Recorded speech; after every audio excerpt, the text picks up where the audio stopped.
Hello and welcome back to Speed Demon Painting. Today we are taking a look at the January releases coming for both Armoured Clash and Dystopian Wars near the end of the month.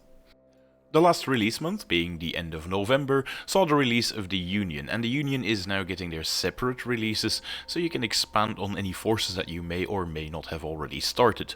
In addition to that, there are some very cool things coming for Dystopian Wars as well.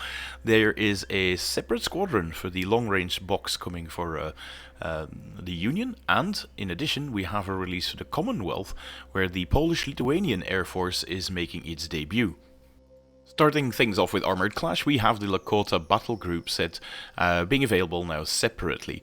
The faction starter set from the Union, of which I already have a review video up, actually has this land train in there, but you can now expand that model by buying this separate box as well.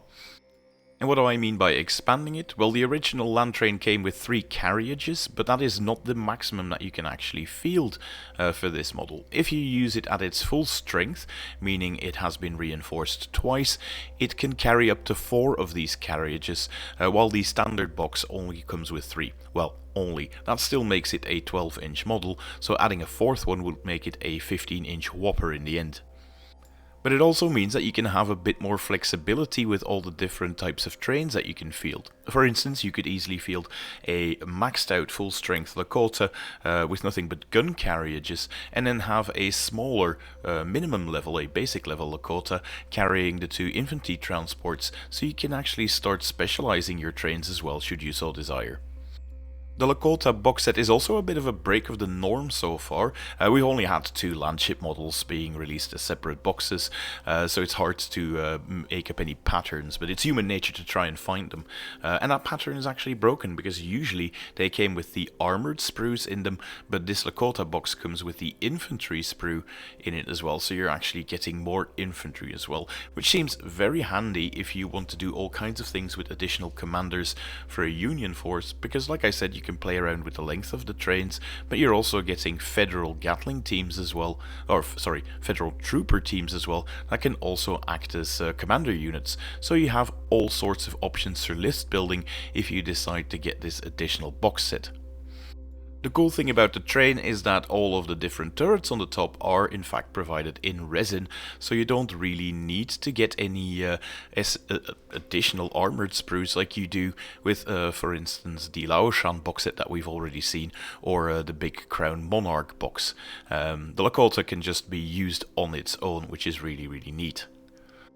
That also means that you're getting a great deal more of the cavalry units, both the Iron Horse or the Blazer. That's a build option for either of them, so those can be put to good use. The Federal Troopers, like I said, can also be used as a cheeky little second commander as well for an additional battle group, so that's always cool. And the very welcome part is that this way you're also getting additional Ironhides or Lamplighter flame trucks, because you can actually reinforce those in the standard Union battle group. So there's always use for them, even if you bought the one-player faction set, because you can never have enough troop capacity, or transport capacity I should say, with all those fire teams being attached to those federal trooper teams. So all of this sort of makes sense from a rule point of view, which is cool to see in their Orbat as well. If you do want to expand with armoured regiments, fear not, you can do so as well, because the armoured regiment box has also been released. This one comes with 2 of the medium battle tanks, the Rolling Thunders, that can also be assembled as Kodiak artillery or Arc Reaper tanks, should you so desire. You also get 2 of the heavy artillery pieces, which can also be assembled as the Moabs, as I discussed in my last video, and you also get some extra cavalry, the heavy Iron Eagle cavalry in there as well. So yeah, that's all fun that you can now expand this way as well. The Union Infantry Regiment is something we're familiar with as well. That's actually what is provided in the Lakota, so I'm not going to go over everything again. But if you feel the need to have even more infantry in your force, you can expand this way as well. I'm also doing a guide soon on how to paint these up, but I'm still making my way through a massive video for the first battle report ever on the channel. So if you want to see that paint guide and the battle report, make sure that you click the subscribe button so that you don't miss out on those videos when they are here. Enough of all this land warfare, let's take to the skies with the Zamiak battle fleet set, which is really cool because we have a new nation coming into play in Dystopian Wars, which are the Polish-Lithuanians, coming for the Commonwealth, of course, because they are allied with the Russians. In fact, lore-wise, it's actually the Russians that are allied to the Polish-Lithuanians because they are so massively wealthy, and it was the wish for the Tsar to be joining them rather than the other way around.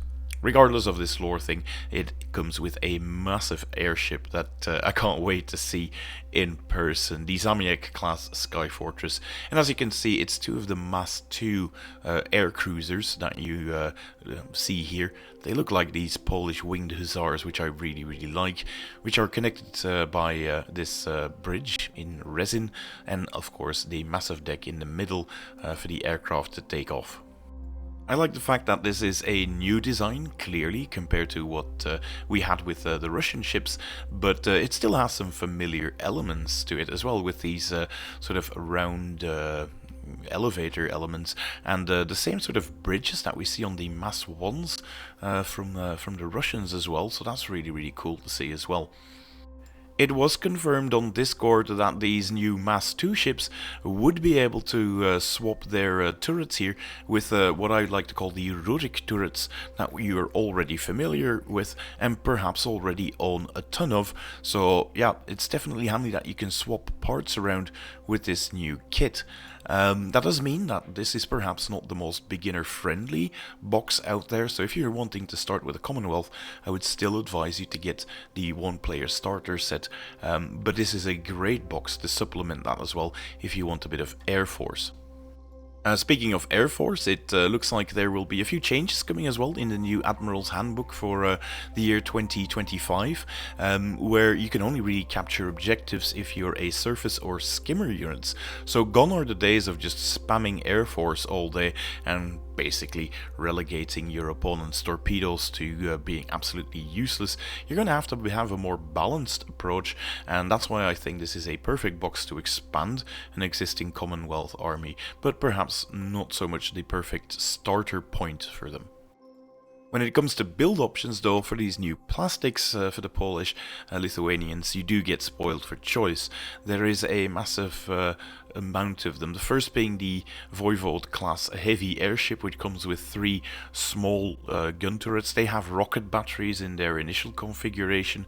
Now, I'm not the biggest fan of rocket batteries in the game because, well, they have a very low support value of only 2, and your opponent gets to make aerial defense rolls, meaning that I've never seen rocket batteries do any significant amount of damage, but luckily these are interchangeable with all the other parts you get in your Commonwealth fleet, so it shouldn't be too much of a hindrance. You also seem to get a part that limits the amount of weapon options to just 2, the Jadwiga class aerial monitor, which again are fully swappable, and if you don't want to go for the heaviest airship, you can always take this one.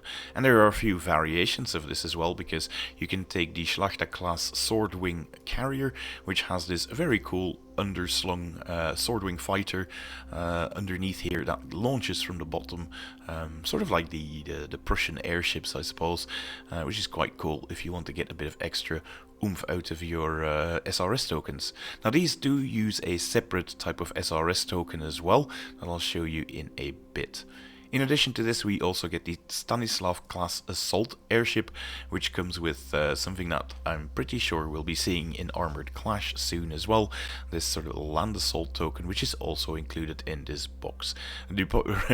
Doesn't matter what the memes say, this is not a submarine hunter, this is actually a landing token, because those missions are coming soon as well in the new Admiral Handbook. In addition to a Mass 2 cruiser, you also get some Mass 1 destroyers in here, which seem to come with the rocket batteries. Again, quite sure that these are interchangeable, and I think this is a Guyana style shock monitor hiding here at the bottom as well, so they've got 2 weapon systems as well, and Guyana can be really hard hitting. It seems like these Polish troops also are rocket boosted airships, so they're really fast to get to the enemy if you want to, and if they can deploy those shock wave generators close to the enemy, that's going to be a very powerful addition to any army. And finally, we have the cutest little thing, the Escort Commonwealth token. They already have the little hovercraft, if I'm not mistaken, but this is a second variant, one that will likely have slightly special rules like we've seen for the Prussians as well. And then finally we get the Spada SRS tokens, the so-called Swordwing, because the Polish actually use a different type of jet compared to what the Russians use.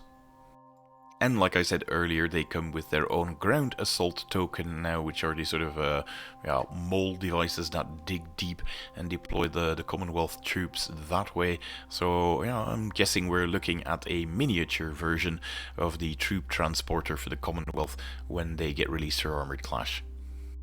And then finally we get the Union long-range squadrons. There was already a box with 3 of these last month, I should say, which are these Mass 3 cruisers that the Union can absolutely spam these days. So that's really cool to see that you do not need to buy the full box of 3 necessarily, but you can get these as well. So if you want to expand your force a bit and you don't want to buy all 3 of them in one go, you can buy them separately, albeit probably with less of a monetary efficiency compared to the big box. And yeah, this one is also jam-packed with build options. You got the Chicago long-range cruiser in addition to the normal Senator. You've got the Philadelphia, which is the one that really cool, the pipework one with the electro cannons installed in the Tesla generator. This is it from the back end, so you can see that one. You also have a repair variant as well. Seen here, but the real cool one is the Midway, where you can deploy your troops. So if you're looking for a heavy lander force, the Union can do this really well. And because this is sort of an expansion sprue that you're getting, you're also receiving some Acrons on here and extra Puritan submersible automata, because this will likely come with one frontline sprue and then one of the long-range expansion sprues on there as well, which means you're also getting 2 additional Farragut class frigates in case you weren't drowning in those already.